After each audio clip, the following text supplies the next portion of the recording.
শহর অচেনা রয়, তবু স্বপ্ন বাধা পড়েছে এমনই সংশয়।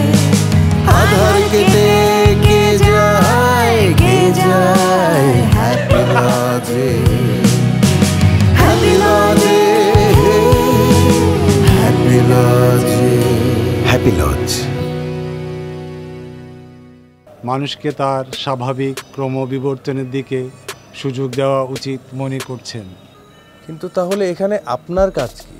আমরা এখানে কয়েকশো বছর পর পর আসি। সমস্ত তথ্য সেন্ট্রাল লাইব্রেরিতে জমা দিই। তাহলে আপনি আমাদের বাসায় কেন এসেছেন? হ্যাঁ সেটাই, আপনি এখানে কি করছেন? হাজার হাজার বছর ধরে মানুষের সাথে কাজ করে মানুষের প্রতি আমার একটা দুর্বলতা জন্মে গেছে। এমনও হতে পারে আমার কোনো সিস্টেম ম্যাল ফাংশন করছে। সেরকম হলে আপনাকে যারা তৈরি করেছেন তারা এই ব্যাপারে কিছু করছেন না কেন? সেটা নিয়ে আমিও ভাবছি। সম্ভবত প্রভুরা পৃথিবীর প্রকল্প নিয়ে আর ভাবিত নন। সাধারণ গ্রহ, নক্ষত্র, ব্ল্যাক হোল, ডোয়ার্ফ নিয়ে তারা এই প্রকল্প বাতিল করেছেন। আপনি তো অনেক কিছু জানেন, এটা পৃথিবীর মানুষকে জানাচ্ছেন না কেন? প্রোগ্রামের বাইরে আমি কোনো কাজ করতে পারি না। ইস, যদি আপনার প্রোগ্রামটা বদলানো যেত। কিন্তু আপনি এখানে কি করতে এসেছেন? বলবার জন্যই এসেছি। ঘটনাটা ঘটেছিল হেকিম মির্জা শফিউল্লাহ বক্সের সময়ে। আপনি চিনতেনও নাকি? উনি তো আমার দাদুর দাদু। তখন তো চিনতেই পারলে না। ওরকম অচেনা একটা লোককে সব কথা বলতে যাব কেন? এখন কি মনে হচ্ছে?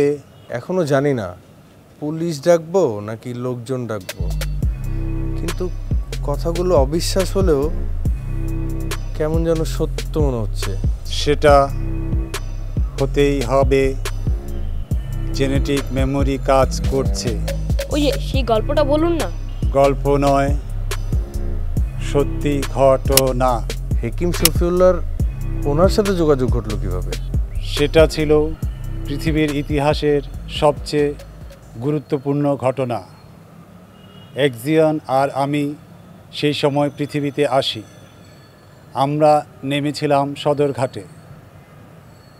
ভারতবর্ষে তখন সিপাহী বিদ্রোহ মাত্র শেষ হয়েছে, চারিদিকে চরম অস্থিরতা। সেই সময় সদরঘাটে শুরু হলো এক্সিয়নের ভয়ানক কাশি। কাশি? আপনারা কাশেন নাকি? আমাদের বডি ম্যাটার তৈরি হয়েছে আল্টিমাম এক্সল্টল সেলুলোজ দিয়ে।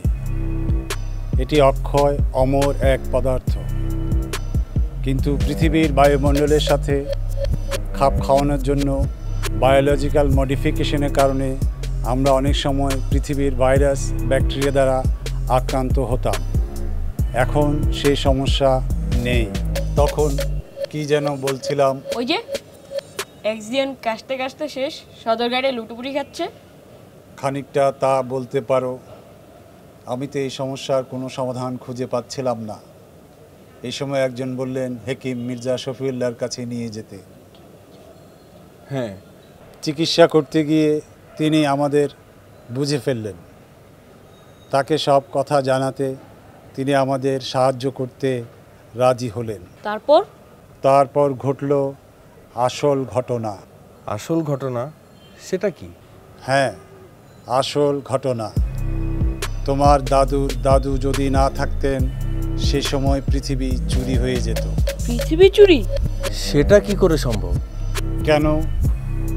মানুষের ছাতা চুরি হয় না, স্যান্ডেল চুরি হয় না।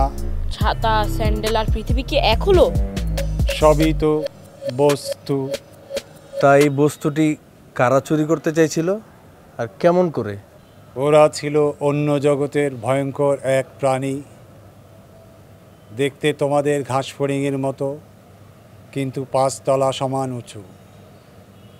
জ্ঞানে বিজ্ঞানে তারা অনেক এগিয়ে ছিল। হেকিম শফিউল্লাহকে গিয়ে বললাম, অদ্রদনরা আসছে পৃথিবী চুরি করতে। পৃথিবীর অক্ষরেখা থেকে পৃথিবীকে সরিয়ে হাইপার ডাইভ দিয়ে তারা পৃথিবীকে নিয়ে যাবে নিজেদের সৌরজগতে। অদ্রদন বুঝি ওদের নাম? খানিকটা কাছাকাছি সেরকমই, তবে ওদের 18টা জিহ্বা ছিল। তোমাদের পক্ষে সে নাম উচ্চারণ করা সম্ভব নয়। ছিল মানে এখন নেই? সে কি, তুমি আবার পুতুল নিয়ে খেলা শুরু করলে নাকি? কত কথা মনে পড়ে গেল এই পুতুল দেখে। বাবা, মা, বোন,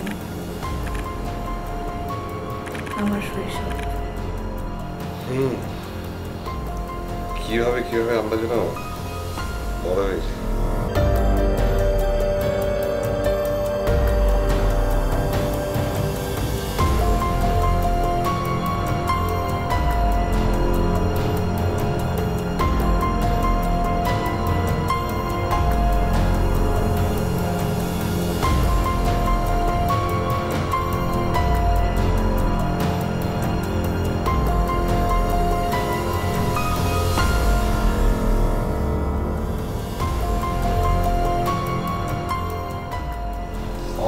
কি দেখছো তুমি?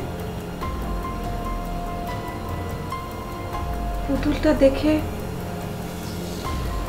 কি যেন মনে পড়ে গেল, খুব জরুরি একটা বিষয়, কিন্তু মনে করতে পারছি না।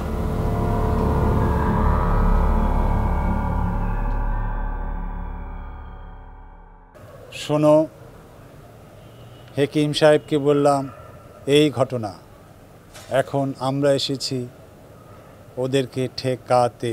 উনি কি বললেন? বিশ্বাস করলেন আপনাদের কথা? করবেন না কেন? তিনি আগেই তার উদ্ভাবিত এক যন্ত্র দিয়ে তাদের সিগন্যাল ট্যাপ করেছেন। মহাকাশের অসীম দূরত্বে কি করে, কোন যন্ত্র দিয়ে ট্যাপ করলেন? আমরাও অবাক হয়েছিলাম। তোমাদের যন্ত্রবিজ্ঞান তখনও তো শিশু। উনি বললেন একটা বেল গাছকে রিসিভার বানিয়ে তিনি এই কাজটি সম্পন্ন করেছেন। বেল গাছ দিয়ে? কি করে সম্ভব? অসম্ভব কেন? গাছ তো তোমাদের চেয়ে অনেক উচ্চ স্তরের প্রাণী। পৃথিবীতে প্রাণের বিকাশ তারাই ঘটিয়েছে। পৃথিবীতে উদ্ভিদ না থাকলে প্রায় সমস্ত প্রাণী থাকবে না। প্রায় কেন, কিছুই তো থাকবে না। থাকবে। আরও কিছু উচ্চ স্তরের প্রাণের বিকাশ হয়েছিল এখানে। কারা? এরা হলো ভাইরাস, ব্যাকটেরিয়া। বায়ুশূন্য মহাশূন্যে তারা অনন্তকাল বেঁচে থাকে। ওরা উচ্চ স্তরের প্রাণ? বইয়ে লেখা আছে ওরা নাকি প্রাণীই নয়। হা হা হা। যারা অমরত্ব অর্জন করেছে তারা উচ্চ স্তরের প্রাণী নয়। তোমরা মানুষেরা এখনো কি তা অর্জন করতে পেরেছো? তাই তো।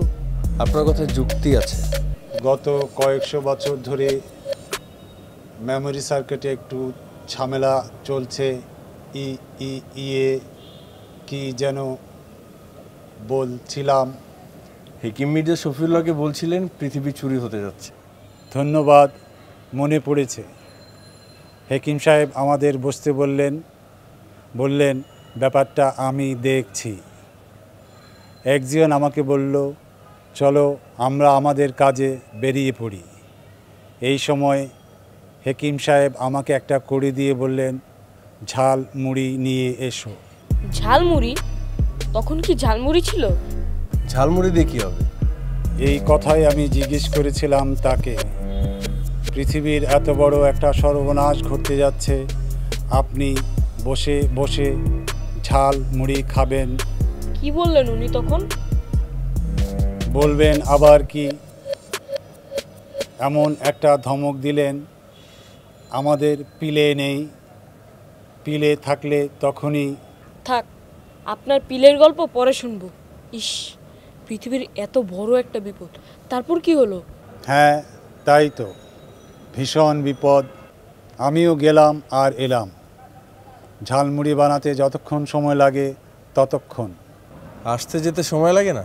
আমাদের গতি আলোর গতির চেয়ে বেশি। আর জানো তো, এই গতিতে চললে 1 সেকেন্ডে 8 বার সারা পৃথিবী ঘুরে আসতে পারবে। বলেন কি? বুঝেছি। তারপর ঝালমুড়ি ঝালমুড়ি এনে হেকিম সাহেবকে দিলাম। তিনি আমাদের বললেন, চুপচাপ বসে থাকো। তারপর তার স্ত্রীকে ডেকে বললেন রসুনের কৌটো নিয়ে আসতে। কেন? সেটা জিজ্ঞেস করে আমি একটা ধমক খেলাম। এরপর দেখি তিনি থানকুনি, পালং, লাউয়ের খোসা বেটে একটা পেস্ট বানালেন।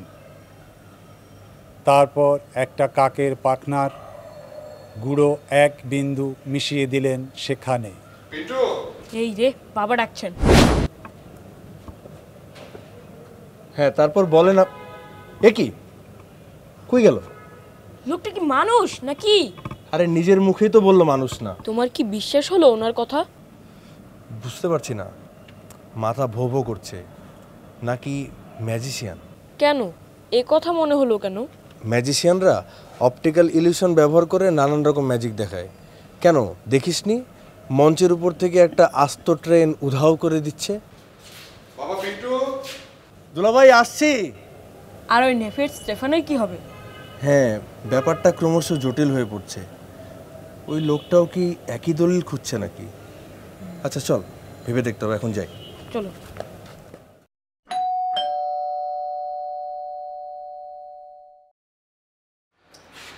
আসসালামু আলাইকুম। আপনি এই সময় কোনো বিপদ আপদ হয়নি? না না না, কিসের বিপদ, বরং একটা সুসংবাদ শুনলাম। আচ্ছা ঠিক আছে, আপনি আগে ভেতরে আসুন। জি জি জি।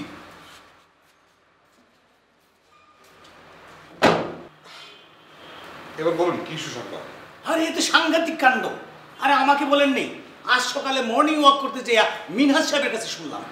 আপনি না বললে আমি বুঝবো কি করে কি শুনলেন? শুনলাম আপনার ঘরে নাকি বাদশাহ জাহাঙ্গীর আমলের স্বর্ণ মুদ্রা আছে। ও, এই কথা? এই কথা মানে এটা কি কোনো সামান্য কথা? আসলে হয়েছে কি, এই গল্পটা এ পাড়ার সবাই জানে। আপনি নতুন এসেছেন তো, তাই হয়তো আপনাকে জানানো হয়নি। সবাই জানে? হ্যাঁ, জানবে না কেন? এটা নিয়ে তো পত্রিকায় রিপোর্টিং হয়েছে, তারপরে এই প্রত্নতত্ত্ব বিভাগ এটা নিয়ে একটা ডকুমেন্টারি করেছে, টিভিতে দেখিয়েছে সেটা। বাবা, তাহলে তো দুনিয়া শুদ্ধ লোক জানে। একরকম বলতে পারে। আমার আবার প্রাচীন স্বর্ণ মুদ্রা, অ্যান্টিক এগুলো ব্যাপারে কিছুটা আগ্রহ আছে। বাহ, ভালো তো। কিছু মনে না করলে একটা অনুরোধ করব। হ্যাঁ প্লিজ বলুন না। আমাকে যদি মানে ওই মুদ্রাগুলো যদি একটু দেখতে দিতেন, তাহলে এই নয়ন জোড়াটা সার্থক হতো। আপনি একজন ব্যবসায়ী মানুষ হয়ে এরকম কথা বলতে পারলেন? দুঃখিত, মানে আমি ঠিক বুঝলাম না। সাফাত সাহেব, এত দামি জিনিস কেউ বাসায় রাখে? ঘরে রাখে না, তাহলে কোথায় রাখে? সরি, কিছু মনে করবেন না, আমি আসলে একটু বেশি কৌতূহল দেখিয়ে ফেলেছি। না না, আসলে হচ্ছে কি, সেই স্বর্ণমুদ্রাগুলো আমি ব্যাংকের লকারে রেখেছি। আর এই স্বর্ণমুদ্রাগুলো আমার স্ত্রীর পূর্বপুরুষদের। ওই নিয়ম করে বংশের বড় সন্তান সেটার একটা বড় অংশ পায়। হ্যাঁ হ্যাঁ, ঠিকই বলেছেন। আসলে এত দামের জিনিস তো ঘরে রাখার কথা না। আমি আসলে ওগুলো কথা শুনে এতটাই উত্তেজিত হয়ে গিয়েছিলাম। বুঝতে পারছি। আসলে শখের চেয়ে বড় জিনিস মানুষের আর কি আছে।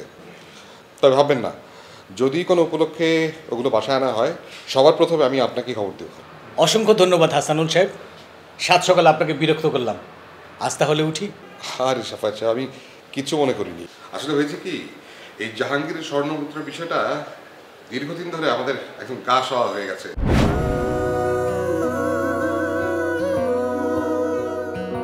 এখনো ঘুমাচ্ছে কি? আবার অসুবিধা করলো নাকি?